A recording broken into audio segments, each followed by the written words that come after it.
Nathan Chuaon sekarang memiliki bos baru dengan nama besar di dunia sepak bola. Berada di usia senja, Modric melakukan gebrakan dengan membeli saham di klub Swansea City.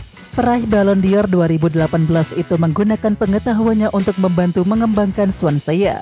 Swansea berada di peringkat 12 divisi Championship, aman dari zona degradasi, tetapi tak cukup dekat ke zona playoff promosi.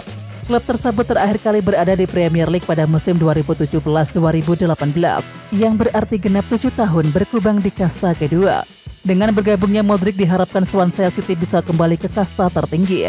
Tujuan saya adalah mendukung perkembangan klub dengan positif dan membantu membangun masa depan membahagiakan, tandas Modric. Sementara itu, Nathan Chuaon saat ini menjadi pemain tak terpakai di tim utama besutan Al Ittihad. Sudah 12 pertandingan bek kiri 23 tahun tersebut tak pernah masuk dalam line up Swansea di divisi Championship. Dalam 2 musim di Liberty Stadium, Nathan hanya bermain 3 kali. Sementara itu, media lokal sudah meminta klub untuk menyingkirkan Nathan Chuaon. Sebuah transfer yang terus terlihat ganjil. Kontrak kadaluarsa musim depan, jadi pindah klub mungkin akan menjadi langkah terbaik bagi kedua pihak, tulis media Wales Online. Kelvin Verdong tampil gemilang saat memperkuat NEC Nijmegen melawan RKC Waalwijk, Sabtu 12 April. Bek kiri berusia 27 tahun tersebut tampil penuh dan berkontribusi besar dalam kemenangan timnya dengan skor 2-1. Menurut laman statistik SofaScore, Verdong mencatatkan 8 tackle bersih, 3 sapuan, serta menciptakan 2 peluang emas. Ia juga melepaskan 2 umpan silang dan juga 3 umpan kunci. Dan atas penampilan solid tersebut, ia diganjar nilai 8,4, tertinggi di antara rekan setimnya.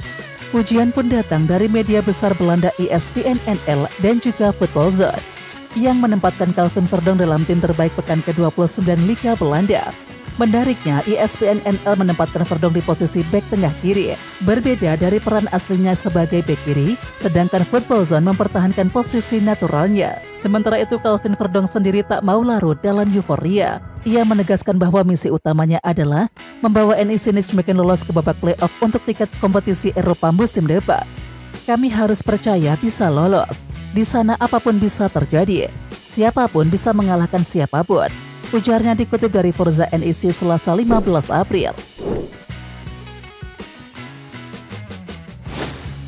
Sementara itu, nasib berbeda tengah dialami oleh CICS. CICS terus menuai sorotan di Italia usai tampil konsisten bersama Venezia FC. Bek tengah berusia 24 tahun tersebut dikabarkan masuk dalam radar beberapa klub Serie A termasuk Torino, Genoa, Atalanta, hingga Inter Milan. Menurut laporan media Sportpace IT, perwakilan Inter Milan bahkan beberapa kali hadir langsung di stadion untuk memantau CICS. Dalam laga terakhir kontra Monza yang dimenangkan oleh Venezia 1-0 Sabtu 12 April, C tampil solid selama 90 menit dan mendapatkan nilai 7 dari Sportpace IT. Dia tidak membuat kesalahan apapun. Dia akan menjadi pemain pasar pada musim panas, tulis media tersebut dalam artikelnya Selasa 15 April. Di samping itu, CIC saat ini masih terikat kontrak dengan Venezia hingga 2027. Akan tetapi klub-klub peminat dapat memboyongnya asalkan menebus klausul pelepasannya. Berdasarkan laman transfer market, nilai pasar ITZS kini mencapai 5 juta euro atau sekitar 95 miliar rupiah dan kemungkinan besar akan naik jika banyak klub yang tertarik. Kapten Timnas Indonesia CICS memberikan pernyataannya usai membawa Venezia FC menang saat berada di bibir jurang degradasi ke Serie B. CICS tampil sebagai starter. Kapten Venezia FC tersebut bermain hingga pertandingan berakhir dan juga membantu menang dengan skor 1-0. Kemenangan ini menjadi yang pertama setelah Venezia FC tak pernah menang dalam 14 laga beruntun. 3 poin ini juga menjadi penting karena membuat Venezia FC naik ke posisi 18 klasemen dengan 24 poin. Saat ini Venezia FC hanya berjarak 2 poin dari posisi ke-17, yakni batas aman untuk tidak turun ke Serie B. CICS juga menilai bahwa kemenangan atas Monza ini membuat perjalanan Venezia belum berakhir untuk bertahan di Serie A. Bangga dengan tim saya, tulis CICS di Instagramnya. Clean sheet dan kemenangan yang sangat penting di kandang. Tagar not finish. Venezia FC masih memiliki 6 pertandingan tersisa untuk dimaksimalkan agar bertahan di Serie A. Setelah itu, CICS dihadapkan dengan tugas negara membela timnas Indonesia di lanjutan putaran ketiga kualifikasi Piala Dunia 2026. Tugas CICS tak kalah berat.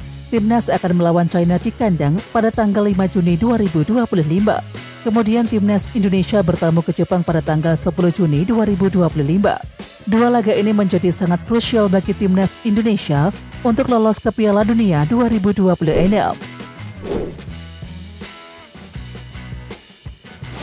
Pelatih Timnas Indonesia Patrick Kluivert dijamin bahagia.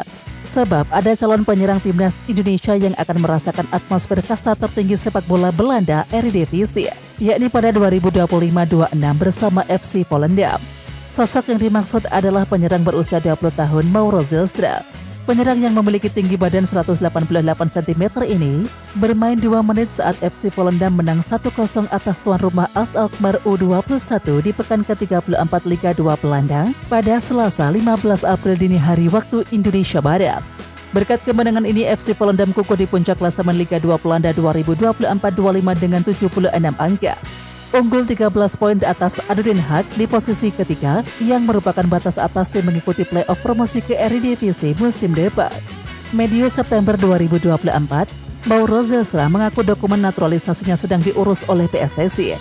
Pernyataan tersebut disampaikan oleh Mauro Zylstra kepada media asal Belanda Football Premier. Kemudian Mauro Zylstra mengaku kepada Yusan Nugraha akan melakoni proses naturalisasi gelar Piala Asia U20 2025.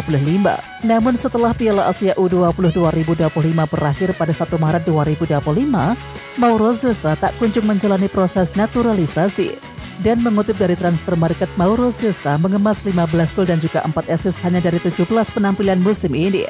Selain bersama tim U21, Mauro Zylstra juga mencatatkan 4 penampilan bersama tim senior FC Volendam di Liga 2 Belanda 24-25. Ya, menarik untuk menantikan kelanjutan karir penyerang yang dikenal garang di muka gawang lawan ini.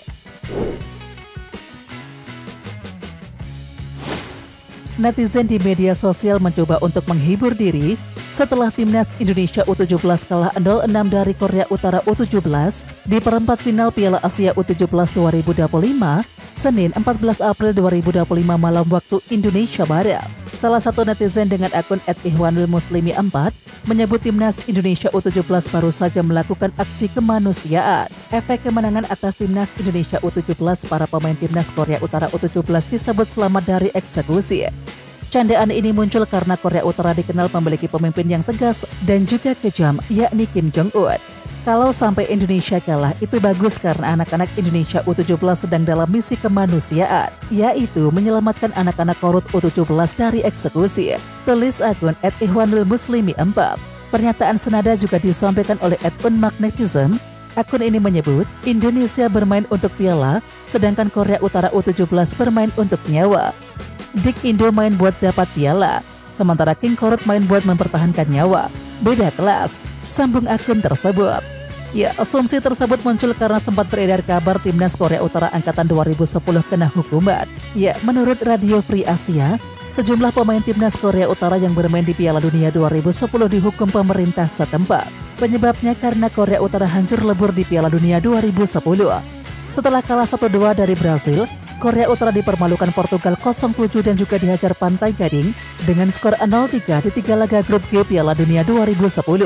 Sebulan setelah kabar tersebut beredar, FIFA melakukan investigasi. Presiden FIFA yakni Sepp Blatter langsung menghubungi Federasi Sepak Bola Korea Utara.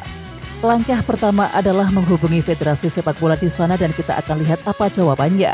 Kemudian akan kami tindak lanjuti, kata Sepp Blatter, sumber BBC. Namun setelah dilakukan investigasi, tidak ada bukti yang menunjukkan adanya kekerasan yang menimpa pemain Timnas Korea Utara. Jadi informasi yang disampaikan Radio Free Asia hanyalah kabar burung semata. Timnas Indonesia U17 bisa mengalihkan fokus ke persiapan Piala Dunia U17 2025 usai gugur dari Piala Asia U17 2025. Ada jeda 6 bulan yang bisa dimaksimalkan oleh tim besutan Nova Arianto tersebut. Piala Dunia U17 2025 akan berlangsung di Qatar pada tanggal 3-27 November mendatang. Dengan waktu persiapan yang terbilang panjang, Supriyono yakin bahwa Nova Arianto punya program yang proporsional untuk anak asuhnya. Sebab menurutnya, level tim yang akan dihadapi akan jauh lebih tinggi dibandingkan Piala Asia. Selain itu, lawan-lawan yang bakal menanti juga lebih variatif karena berasal dari berbagai benua di belahan dunia. Contoh menghadapi tim Eropa, apa saja antisipasinya? Lawan Afrika juga, jadi harus banyak uji tanding yang levelnya setara Piala Dunia, ucapnya. Di samping itu, Supriyono juga berharap Nova Arianto kembali melakukan belusukan mencari talenta unggul baik dari kompetisi lokal maupun pemain diaspora. Kedalaman skuad jadi salah satu aspek yang dipandang masih bisa terus ditingkatkan. Lebih lanjut, Supriyono meminta Nova Arianto mengutamakan pemain binaan kompetisi lokal. Membuka komunikasi dengan pelatih tim junior dapat jadi langkah yang tepat untuk menyerap pemain berkualitas. Ya, pengamat sepak bola nasional Supriyono Prima mengatakan kekalahan 0-6 timnas Indonesia U17 dari Korea Utara U17 di Piala Asia U17 merupakan pelajaran berharga untuk menghadapi Piala Dunia U17 2025. Sektor pertahanan jadi sorotan ex pemain timnas Indonesia Primavera tersebut. Ia berpendapat, bukan tak mungkin lawan yang akan dihadapi di Piala Dunia U17 akan lebih terengginas dari Korea Utara. Karenanya kematangan sektor belakang perlu jadi salah satu perhatian. Lebih lanjut, Supriyono memahami tantangan yang dihadapi tim besutan Nova Arianto bakal semakin besar. Terutama mengasah kemampuan pemain remaja juga bukan tanggung jawab yang ringan untuk diemban. Sementara itu, Piala Dunia U17 2025 akan berlangsung di Qatar pada tanggal 3-27 November mendatang. Turnamen junior tersebut akan diikuti oleh 48 tim dari 6 konfederasi. Ketua Umum PSSI Erick Thohir bangga dengan perjuangan timnas Indonesia U17 setelah dikalahkan Korea Utara pada perempat final Piala Asia U17. Erick Thohir meminta skuad Garuda Asia untuk fokus ke Piala Dunia U17 2025. Pencapaian mereka menandakan program yang kita jalankan hasilnya nyata. Kita buktikan, jika 2023 kita ke Piala Dunia U17 karena tuan rumah, ini mengulangi lewat kualifikasi. Para pemain dan tim kepelatihan benar-benar memberikan kebanggaan. Sehingga PSSI akan mempersiapkan mereka lebih matang dan lebih kuat agar bisa menjalani Piala Dunia U17 dengan prestasi jauh lebih baik lagi, ucap Erick Thohir dalam keterangan resmi. Harus diakui babak 8 besar memanglah berat. Lihat bagaimana Jepang dikalahkan oleh Arab Saudi melalui adu penalti. Lalu kemunculan kekuatan baru seperti Uzbekistan yang konsisten permainannya, baik junior ataupun senior, serta bisa mengalahkan kekuatan Asia lainnya. Modal pembinaan berkelanjutan seperti itulah yang harus kita temukan agar bisa seperti Jepang, Korsel, dan kini Uzbekistan, ujar Erick Thohir menambahkan. Lebih lanjut, Erick Thohir menghimbau agar masyarakat Indonesia terus memberikan dukungan kepada timnas Indonesia U17. Erick berharap supporter Indonesia tidak menghukum Evandra Florasta dan juga kawan-kawan. Jangan hukum mereka karena kalah. Mereka anak-anak muda dan jalan mereka masih panjang. Terlebih mereka mencetak prestasi bagus, luar biasa, dan harus dihargai sebagai pencapaian pribadi yang tinggi, kata Erick Thohir. Apalagi beberapa pemain berasal dari keluarga yang sederhana dan menjalani hidup yang pas-pasan. Ini perjuangan besar mereka sebagai pribadi dan orang tuanya agar bisa menjadi pemain nasional, ucap Erick Thohir. Dalam konteks pembinaan timnas usia muda yang berkelanjutan di tahap berikutnya, Erick Thohir menegaskan PSSI tidak bisa berhenti dengan penyelenggaraan Piala Dunia U17 setiap tahun mulai 2025, lalu Piala Dunia U20 setiap 2 tahun, maka program pembinaan prestasi para pemain muda tidak boleh berhenti. Kita dihadapkan pada tantangan bagaimana menyiapkan timnas U17 mendatang yang sebagus timnas U17 hari ini. Jadi pembinaan Garuda Muda harus kontinu. Belum lagi ajang lain seperti Olimpiade yang batasan usia harus di bawah 23 tahun dan kuota pesertanya berkurang dari 16 tim negara menjadi 12 tim. Artinya kita harus bersiap lebih dini, lebih panjang, dan lebih ketat, ucap Erick Thohir.